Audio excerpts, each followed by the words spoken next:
Berlatar di negara kanguru yaitu Australia, cerita diawali dengan memperkenalkan seorang jurnalis asal Amerika bernama Pat, dieja Pete, yang baru saja tiba di sebuah tempat terpencil yang merupakan lokasi Wildlife River Cruise atau semacam tempat wisata pelayaran sungai satwa liar, di mana Pat dan beberapa turis pun akan melakukan trip atau perjalanan dipimpin oleh seorang ahli satwa bernama Kate yang memiliki seorang anjing yang ikut juga dalam perjalanan tersebut.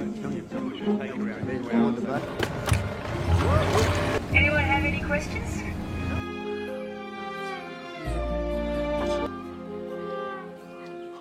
Para turis sendiri bermacam-macam rimbanya. Ada keluarga yang terdiri dari anak, bapak, dan ibu yang bermaksud liburan. Ada solo woman yang hanya ingin menikmati alam sambil mengudud. Ada pasangan suami istri yang sedang honeymoon. Ada seorang fotografer yang memamerkan kamera DSLR-nya. Dan ada juga seorang bapak-bapak yang menabur abu mendiang istrinya yang baru meninggal. Sehingga tur ini menjadi semacam tafakur untuk mereka-mereka bisa menikmati nikmatnya, mensyukuri nikmat dan keindahan alam yang Tuhan ciptakan.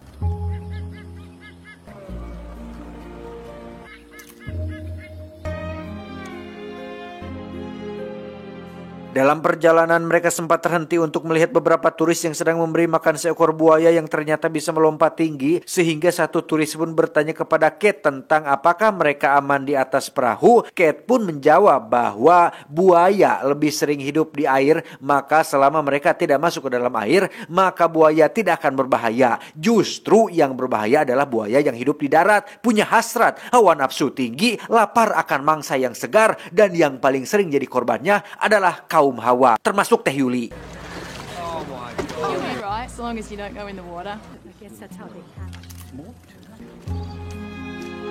Ketika sedang menikmati alam itulah muncul dua pria baragajul yang mendekati perahu Kate dan para turis. Mereka adalah para petugas penjaga satwa di tempat ini yang salah satunya bernama Neil, yang tentu saja sudah sering bertemu dengan Kate, bahkan sudah kenal dekat. Neil yang iseng pun mencoba menggoda Kate di hadapan para turis, sehingga Pat dan kawan-kawan pun sontak membelanya, hingga Neil tak sengaja tercebur ke dalam air setelah Kate berhasil mengerjainya balik. Sorry about that, folks. Masuk ke kawasan sungai tenang yang berada di antara tebing-tebing tinggi, salah satu turis mencoba mengabadikan momen tersebut dengan merekamnya, yang secara kebetulan tak sengaja melihat ada muncul suar di kejauhan, yang setelah suar kedua muncul dan mereka semua melihatnya, bisa dipastikan bahwa ada seseorang yang sedang membutuhkan pertolongan. Alright, we've just seen what looks like Disinilah terjadi sedikit perdebatan ketika Kate ingin mendatangi sumber suara tersebut, sementara para turis ingin langsung pulang saja karena sudah punya schedule sendiri seperti jadwal pemberangkatan pesawat, jadwal makan malam, dan urusan pribadi mereka masing-masing. Tapi nampaknya Kate tetap bersikeras ingin pergi memeriksa tanpa memikirkan bahwa para turis ini adalah tanggung jawabnya yang harus diantar pulang dengan selamat. Namun setelah dibujuk untuk hanya pergi sebentar saja, Pat dan kawan-kawan turis lain pun bersedia untuk mengikuti apa mau si Kate ini. Jalur yang mereka lalui pun mulai sepi dan menyempit, sehingga Kate akhirnya sadar jika titik ini adalah tempat keramat yang jarang dilalui oleh para turis, di mana Pat yang mendengar hal itu pun seketika memiliki firasat buruk, tetapi cukup dipendam dalam pikirannya saja.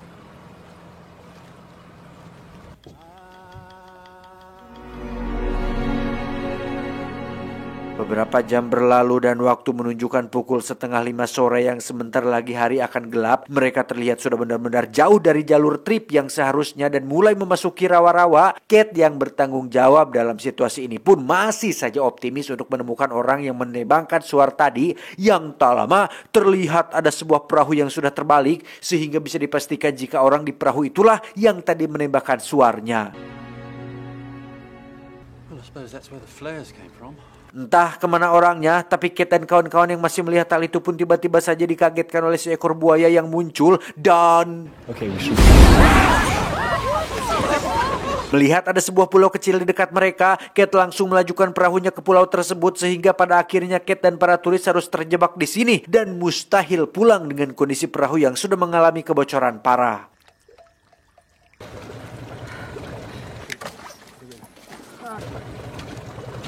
Mereka mencoba mencari alat komunikasi tetapi tidak berfungsi akibat sudah terendam air. Begitupun dengan ponsel, sinyal tidak muncul sama sekali akibat lokasi terpencil mereka berada saat ini. Well, how will anyone know where we are? Can't sit on this pile of mud waiting to go underwater. Dengan fakta bahwa hari sudah semakin gelap dan air pasang akan menenggelamkan pulau kecil ini, si bapak kumis pun ngide agar mereka semua berenang ke daratan, di mana salah satu turis yang merupakan suami dari si wanita berkacamata ini pun mencoba untuk mencegahnya tepat saat si fotografer mendapatkan respon dari radio, tetapi tiba-tiba...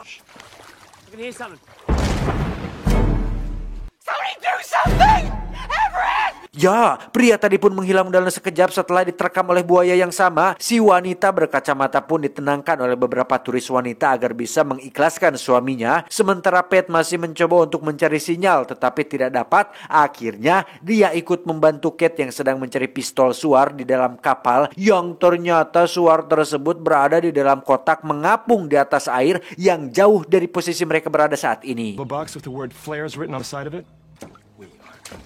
We're in the middle of nowhere So we here. have to stay calm.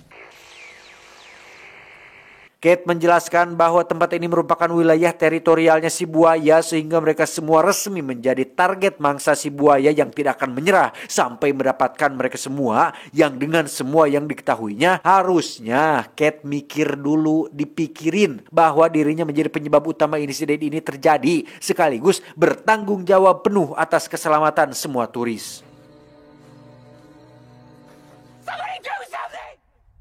Saat sedang kebingungan itulah muncul Neil dan satu kawannya yang datang sambil ketawa-ketawa tanpa tahu apa yang baru saja sudah terjadi sehingga...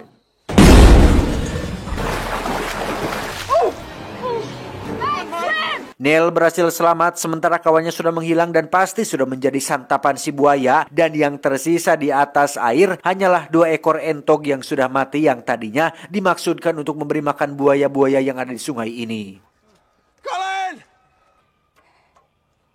Singkat cerita, malam pun poek. Bisa dibayangkan betapa resah dan gelisahnya para turis ini harus berada di tempat dan situasi seperti ini, yang dengan fakta bahwa air sungai sudah mulai pasang dan akan menenggelamkan pulau kecil ini, Neil akhirnya memiliki ide untuk membawa para turis ke daratan, yaitu dengan cara memanjat tali yang akan dia ikat di seberang ujung pulau ini. One of those trees to one of those trees over there. We suspend it. Masalahnya adalah harus ada orang yang mau untuk berenang ke sana terlebih dahulu, yang karena Neil lah orang yang paling mengenal tempat ini, dia pun memberanikan diri untuk melakukan itu demi keselamatan semua orang. Bermodalkan tambang senter dan keahlian berenang yang tidak terlalu lihai-lihai amat, Neil pun berhasil mencapai daratan dengan selamat, langsung mengikat tambangnya ke pohon yang agak sudah tua, membentangkannya dengan cukup keras sehingga mereka semua bisa sampai ke daratan tanpa harus anclum atau masuk ke dalam air.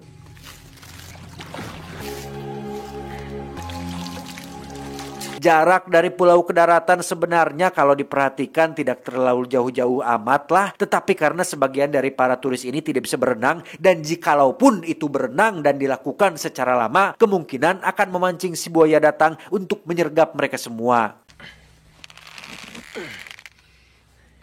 Dibantu turis lain, si wanita berkacamata yang suaminya tadi tewas pun akan berangkat duluan. Sesuai instruksi, si wanita pun merayap secara perlahan dengan teknik ala kadarnya, yang ketika dia sudah sampai setengah jalan, si wanita kacamata ini pun mengeluh kelelahan dan tak sanggup jika harus merayap lagi. Padahal Kate dan kawan-kawan sudah mencoba menyemangatinya, sehingga si bapak yang punya anak gadis pun merasa tidak sabaran, yang pada akhirnya dia dan anaknya ikut merayap tepat saat si wanita kacamata masih bergantung di tengah-tengah. I am not Pangolin! Stay away from me! Pada momen ini saya pribadi pun ikut gerget ketika si ibu kacamata malah merengek kelelahan, malah mewek. Padahal dia hanya bertinggal beberapa langkah lagi menuju ke daratan, di mana saat Neil akan membantu, senternya pun tak sengaja terjatuh dan...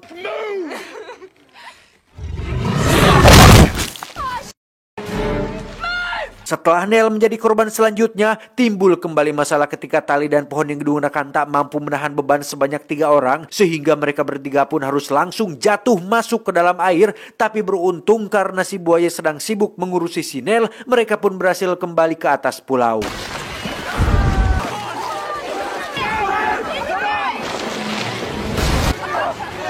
Alhasil korban pun kini menjadi bertambah gara-gara si Om alias ayah dari anak gadis cantik ini, di mana saat Kate akan menariknya dari dalam air, tiba-tiba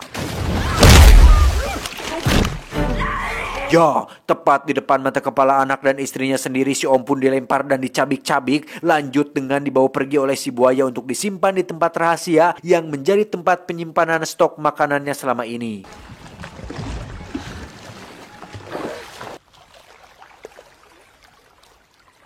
Si fotografer sendiri tak sengaja menemukan kotak berisi 1 kerat minuman beralkohol, di mana dia merupakan tipikal orang yang kalau lagi mabok justru kecerdasannya akan meningkat dengan memberikan ide brilian dengan akan membuat sibuk si buaya menggunakan 2 ekor entok atau bebek yang dibawa oleh Nell dan 1 kawannya, sehingga ketika si buaya sedang sibuk-sibuknya, hal itu akan memberikan waktu bagi para turis untuk berenang menuju ke daratan.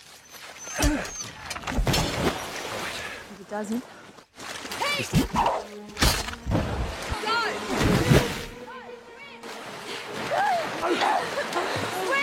Setelah para turis berhasil selamat, kini giliran Pat dan Kate yang masih berada di pulau. Pat yang masih sibuk menahan pancingan si buaya pun tiba-tiba dikejutkan dengan si buaya yang tiba-tiba menghilang tepat saat Kate baru saja masuk ke dalam air. Sehingga di tengah situasi urgent seperti itu, Pat pun bermaksud untuk menolongnya, tetapi nampaknya dia sudah terlambat karena Kate sudah menghilang dibawa oleh buaya ganas tersebut.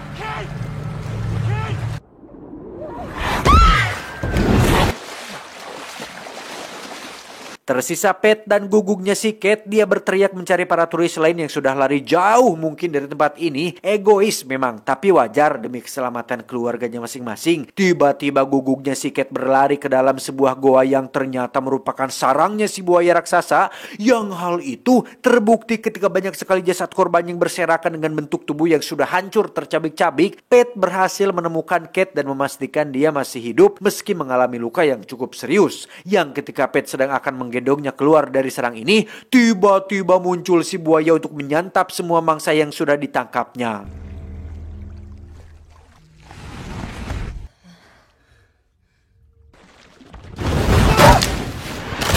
Pat menyembunyikan Kate di tempat aman yang sulit dijangkau si buaya, sedangkan dirinya sendiri terlihat duduk senderan di balik pintu yang dengan bermodalkan si bilah kayu dengan ujung yang tajam, si buaya pun menyerenteng untuk menyerang, tetapi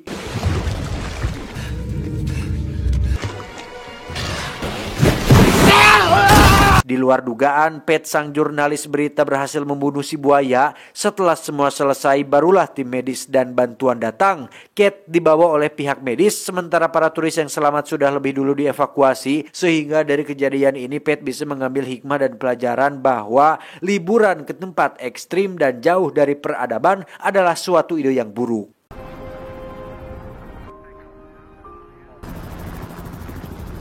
Peristiwa ini sempat menjadi berita viral pada masa itu dengan narasi seorang turis yang berhasil membunuh buaya ganas, di mana Pat sendiri dikabarkan meninggal dunia 2 hari setelah kejadian itu gara-gara tak sengaja melihat seekor kecoa yang karena kaget dia pun terjengkang ke belakang dan kepalanya terbentur gagang termos dengan cukup keras yang akhirnya membuat dia mengalami gegar otak dan tewas meninggal dunia menemui ajalnya. Tamat, ending yang cukup membuayakan. Wow. Sejak awal ini adalah salahnya si Kate, sudah tahu punya tanggung jawab terhadap para turis, bukannya langsung dibawa pulang, malah dibawa lebih jauh ke tempat yang berbahaya. Memang niatnya baik, ingin membantu orang lain yang membutuhkan pertolongan suar, tapi sebagai seorang pemandu tur yang punya kewajiban, protokol, dan tugas dari perusahaan, harusnya Kate lebih mementingkan dan memprioritaskan penumpangnya, para turisnya. Karena jika sudah begini, siapa yang disalahkan? Saya, Pak Samsul, atau Teh Yuli? Ya pasti Kate juga lah. Alangkah baiknya apabila kita sudah diberi amanat dan tanggung jawab, bereskan dulu kerjaan pertama, baru urus kerjaan selanjutnya. Beresin satu-satu, jangan ngarau kusiku ingin membereskan semuanya sekaligus. Kan itu sangat tidak ecereg sekali. Pesan yang bisa kita ambil dari film ini adalah sudah jelas bahwa jika diberi satu pekerjaan, maka selesaikanlah dengan baik. Jadilah seseorang yang profesional dalam hal pekerjaan atau apapun, yang memprioritaskan apa yang menjadi tanggung jawab dan kewajiban diri sendiri. Namun di luar dari alur film ini ada pula pesan yang bisa kita ambil, yaitu apakah Anda penyayang binatang? Sudah tahu buaya masih saja dipertahankan. Saya John mewakili para buaya darat yang tidak punya modal untuk bertindak mengucapkan terima kasih dan sampai jumpa di video selanjutnya. Adios, Balon Helium Alexandra Daddario.